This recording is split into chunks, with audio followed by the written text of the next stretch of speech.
Hi guys, welcome back to another video. So today is kind of going to be a day in the life video, but not at the same time. I'm pretty much just going to show you my entire training session. A lot of you guys ask how long I train for, what kind of things I include in my individual training sessions, because I post a lot of drills online and things like that. So I'm just going to show you what a typical training session looks like for me, someone in my position, the kind of things I work on. So hopefully you'll find that interesting and a bit insightful. But on top of that, I did want to give you a little bit of an update to start this video. So in my last day in the life video, we were packing up, leaving to come to America. We are here now. I'm currently in upstate New York, just figuring everything out, buying a new car, getting into our apartment, and things like that. So it's kind of all a bit crazy, up in the air, very unsettled right now, but everything will be a bit more settled in the next couple of weeks. We're very close to signing the lease on our apartment. So once everything is officially signed on the dotted line and everything, I can announce where I'm playing, where I'm living, and everything like that. So I'm sure you have a lot of questions and they will be answered soon. Also, I wanted to show you something very special that I received recently in the post. So it's from YouTube, as you can see, and as you guys know already, I did surpass 100,000 subscribers earlier this year, and I'm actually at 200,000 subscribers now, but this takes a while to come through. They need to verify everything's legit, you've got the right amount of subscribers, and they're not like robots and everything like that. So it took a while to get here, and it's very exciting, so I'm actually just unboxing it for the first time, and I thought I would share it with you guys, because essentially you guys are the reason this is actually even possible. So they've sent me basically an award to kind of congratulate me on the 100,000 subscribers. So first thing in the box is this letter here. I'll read it to you. It says, "You've just done something that very few YouTube creators accomplish. You've had an astonishing 100,000 people subscribe to your channel." Alright, I'm not going to read the whole thing, but basically they're just saying, well done, and it's from the CEO, Susan, I can't even pronounce her last name. Don't know if you can see it there, but yeah, the CEO of YouTube typed a letter. I'm sure she didn't actually write this, but if she did, that's really cool. But inside we have something very, very special. I got this plaque, and it says, "Presented to 7MLC for passing 100,000 subscribers." And it's actually really good quality. It's like metal, and it's got like the mirror here. You can probably see yourself in there. Say hello.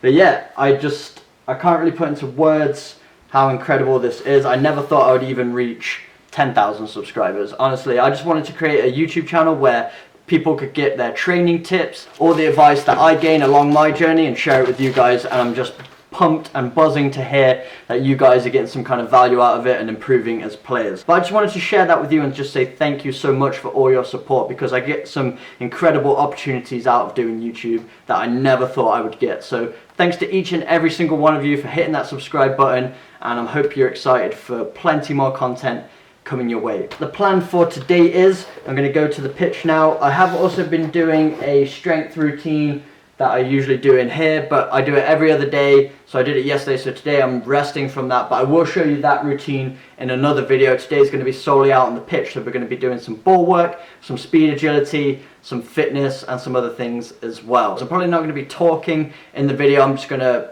put the camera up, set it up so that I can just do my training, and then maybe I'll do a voiceover if I need to explain any of the drills or what I'm doing or anything like that. So should be good. So let's get to the pitch.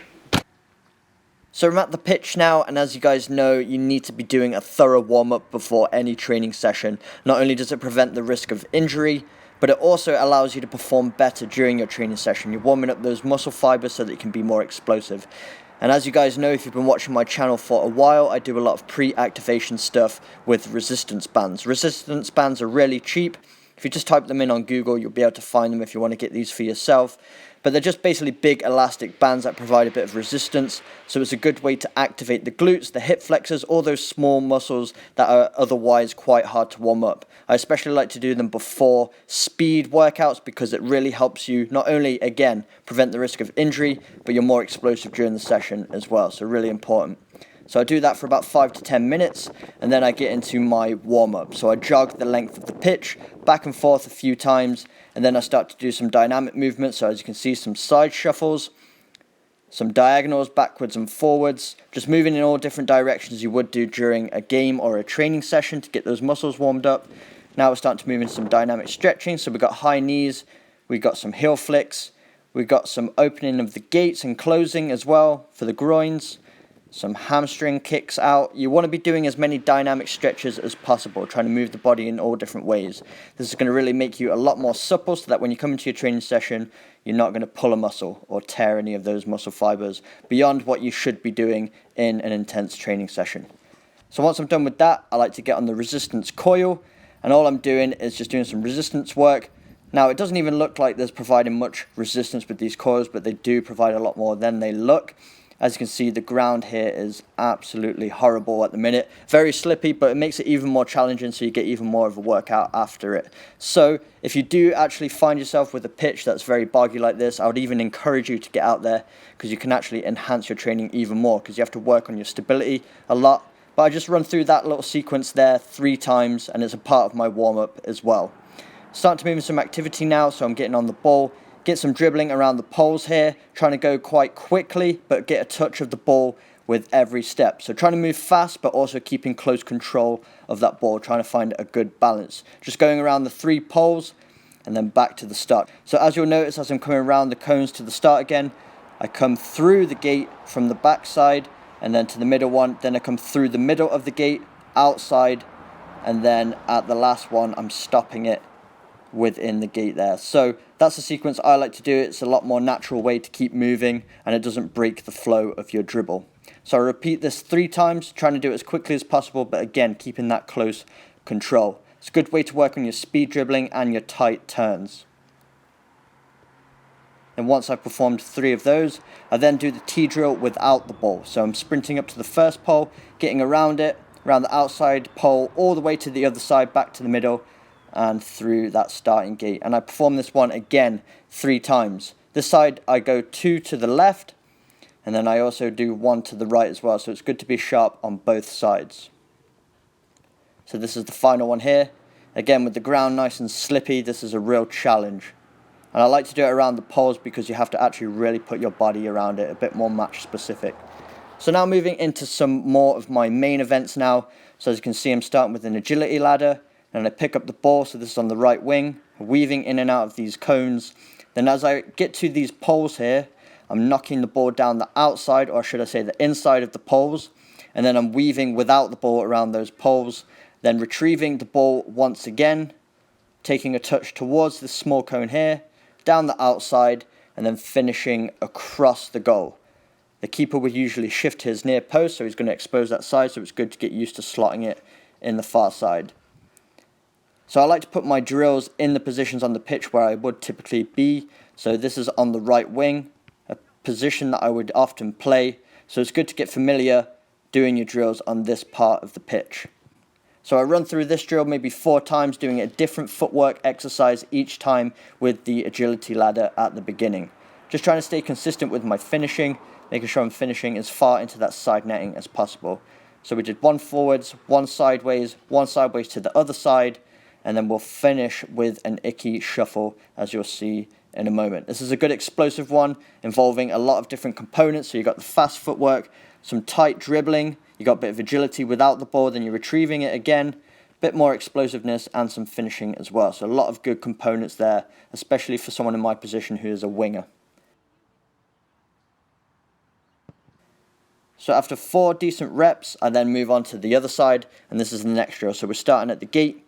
We're without the ball this time, coming around this cone, but into a side shuffle, then forwards, side shuffle again, then forwards, picking up the ball, and then we're dribbling towards the poles in the middle here, doing a weave with the ball, and then trying to finish either on the ground or in the air into that far post.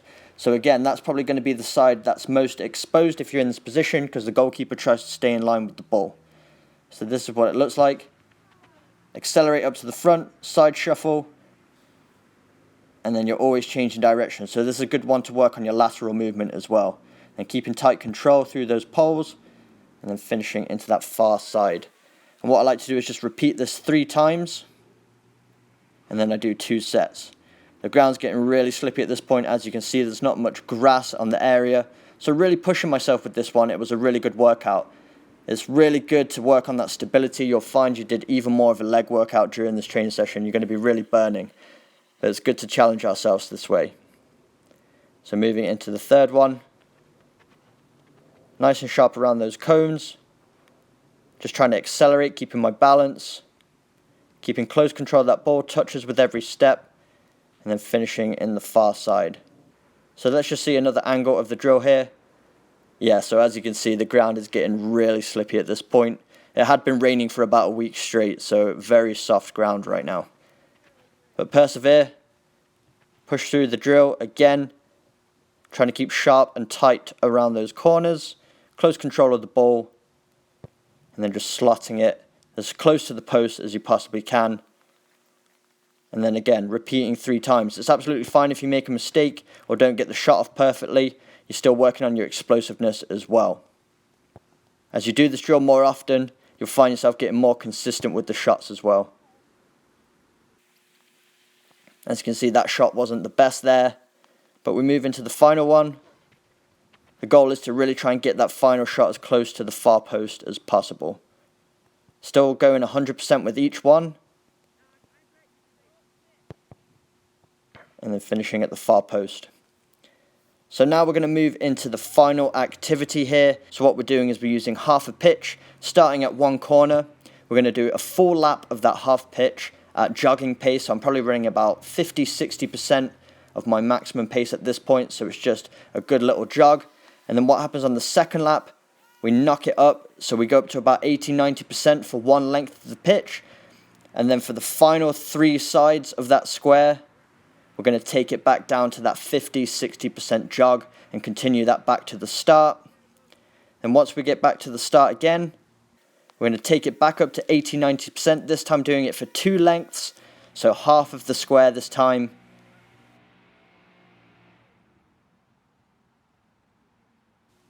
Maintaining that pace down the other side as well. And then once we get past that second side of the square, we take it back down to that 50-60% jog for the remainder of the square. You guys are getting the idea now. And then once we come to the 4th lap, we're doing 3 sides. So maintaining that 80% around the 3 sides. So it's a good fitness drill. You're always changing speeds. And this is very football specific. You're never running at one speed. You're always going from a jog to a higher speed. And then you got to take it back down again. So this is really football specific. It's called interval training. And then once you've done the 3 sides of the square, the final side, you take it back down to your 50-60% jog. And you're just recovering. And then the final one, you're doing a full lap at that 80-90%. So I'm just going to speed it up for you guys here. You guys get the idea. So you're doing 5 laps in total. And that's a really good way to end the session with a bit of fitness.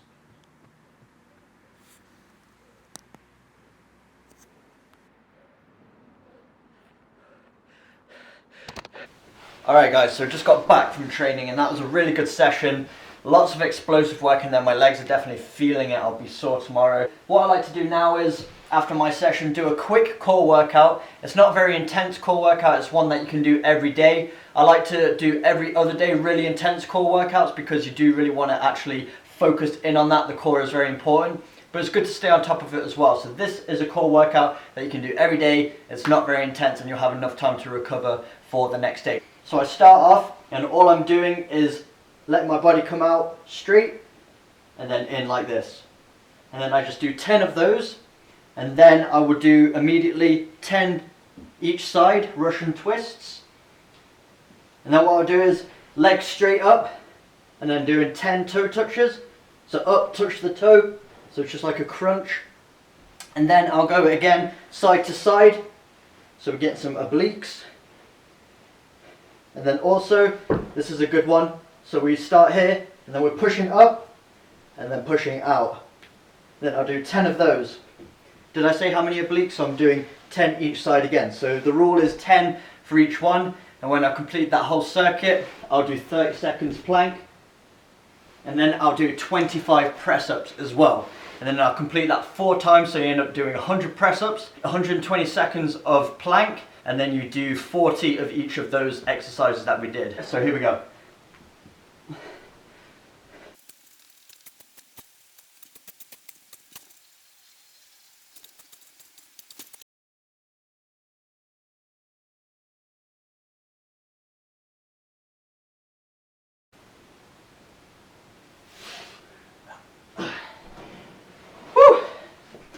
Alright, so just 4 sets of that, and you'll be surprised actually how tough it really is. And then finally, what I always take care of is my recovery. So that involves stretching and foam rolling.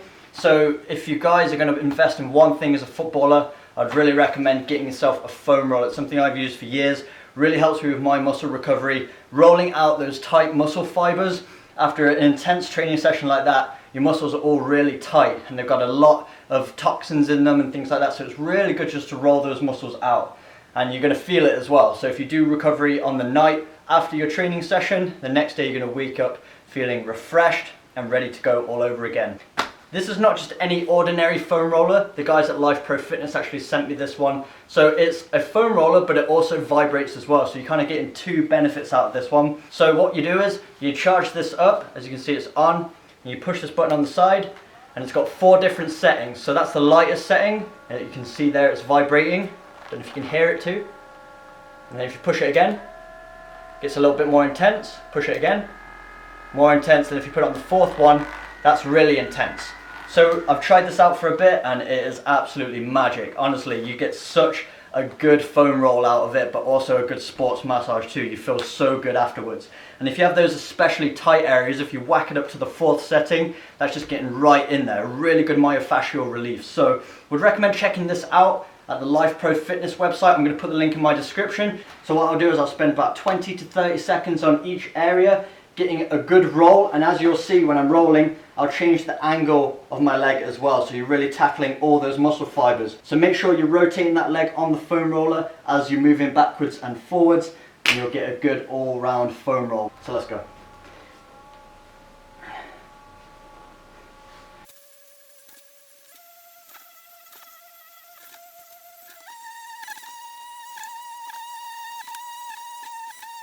Sometimes I do this before bed as well, just a bit of extra. Also forgot to mention I make sure I target my hips as well, because as footballers you get very, very tight hips. You'll feel such a difference, honestly, so make sure you're taking care of that. Then I always finish with some stretching as well. I won't show you my full stretching, I've shown you that plenty of time in other videos, but basically I'm just targeting all those major muscle groups again. But I just wanted to show you what I typically do in my own individual training sessions. I do strength training. I'm doing that tomorrow, so I'll probably show you that in another video so you guys can see some at-home workouts that I do just to keep my body strong. And then we'll do more videos like this if you guys are enjoying them as well. So if you want to see more of my day-to-day training stuff that I actually do, let me know in the comment sections if you do enjoy this kind of video, and I'll be sure to put out some more in the future as well. Make sure you smash that like button, hit the subscribe button for weekly training videos, and I will see you guys in my next video.